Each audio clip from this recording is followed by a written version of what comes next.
নমস্কার, আমি তনুশ্রী। আমার চ্যানেলে আপনাদের স্বাগত জানাই। অনেক রেসিপি আপনাদের সাথে শেয়ার করেছি, তো কখনো আলুর দমের রেসিপি শেয়ার করিনি, তাই ভাবলাম আজকে আলুর দমের রেসিপি করি। আমি কিভাবে করছি সেটা দেখে নিন। তো প্রথমে নিয়ে নিয়েছি আলু। আমি মাঝারি সাইজের আলু নিয়েছি, সেটাকে দু টুকরো করে নিয়েছি এবং কড়াইতে দিলাম তেল। সর্ষের তেলের মধ্যে দিয়েছি 5 ফোড়ন আর 2টো তেজপাতা। এবার ফোড়নটাকে ভালো করে ভেজে নেব। ভেজে নেওয়া হয়ে গেলে আগে থেকে কেটে রাখা আলুগুলো এর মধ্যে দিয়ে দেবো। আলু দিয়ে দিয়েছি এবং আলুটা এবার ভালো করে ভেজে নেব। দিয়ে দিলাম নুন আর একটুখানি হলুদ গুঁড়ো দেবো এবং এটাকে খুব ভালো ভেজে নেব। এখানে আমি হলুদ গুঁড়ো একটু দেবো, আবার রান্নার মশলা যখন দেবো তখন হলুদ গুঁড়োটা একটু দেব। দিয়ে দিলাম হলুদ গুঁড়ো। এরপর আলুগুলোকে খুব ভালোভাবে ভেজে নিতে হবে। আমি কিছুক্ষণ ভাজবো, আবার কিছুক্ষণ ঢাকা দিয়ে রাখবো।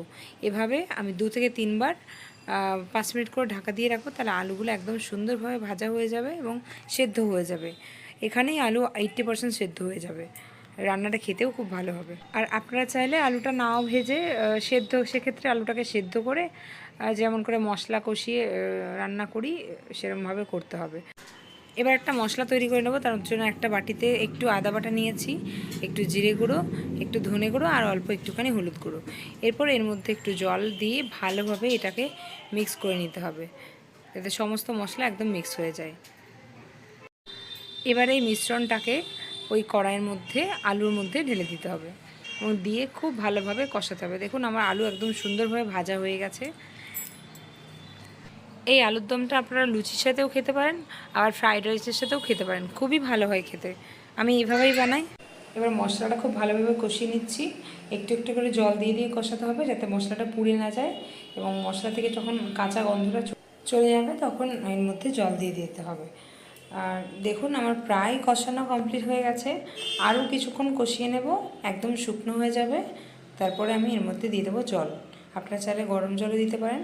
আমি দিয়ে দিয়েছি কাঁচা লঙ্কা। আপনারা চাইলে শুকনো লঙ্কা ব্যবহার করতে পারেন, যারা খান অবশ্যই। আমরা খাই না, তাই কাঁচা লঙ্কা আমি ব্যবহার করেছি। এবার ঝোলটাকে খুব ভালোভাবে ফুটিয়ে নেব। ফুটে গেলে এটাকে আমি 10 মিনিটের জন্য ঢাকনা দিয়ে রাখবো কম আঁচে, তাহলে আলুটা একদম সুন্দরভাবে সেদ্ধ হয়ে যাবে। দেখুন আলু খুব ভালোভাবে সেদ্ধ হয়ে গেছে। রেসিপিটি কেমন লাগলো অবশ্যই কমেন্টে জানাবেন। যদি ফেসবুক থেকে দেখে থাকেন তাহলে অবশ্যই আমার ফলো বাটনটি প্রেস করে দেবেন, পাশে থাকবেন এবং লাইক কমেন্ট শেয়ার করে দেবেন। আর যদি ইউটিউব থেকে দেখে থাকেন তাহলে অবশ্যই চ্যানেলটিকে সাবস্ক্রাইব করে দিয়ে পাশে থাকা বেল আইকনটি প্রেস করে দেবেন, যাতে আমার রান্নার সমস্ত ভিডিওর নোটিফিকেশান আপনার কাছে সবার আগে পৌঁছয়। ভালো থাকবেন, সুস্থ থাকবেন। ভিডিও দেখার জন্য অসংখ্য ধন্যবাদ। আর আমার ভিডিওগুলো কেমন লাগছে অবশ্যই সেটাও কমেন্ট করে জানাবেন। ভালো থাকবেন, ধন্যবাদ।